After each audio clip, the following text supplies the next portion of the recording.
ابن عمر رضی اللہ تعالیٰ عنہ سے روایت ہے کہ رسول اللہ صلی اللہ علیہ وآلہ وسلم نے فرمایا،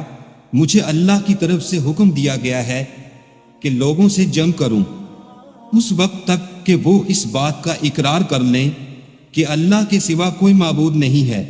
اور یہ کہ محمد صلی اللہ علیہ وآلہ وسلم اللہ کے سچے رسول ہیں،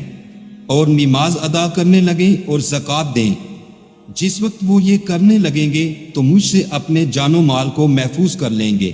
سوائے اسلام کے حق کے۔ رہا ان کے دل کا حال تو ان کا حساب اللہ کے ذمہ ہے۔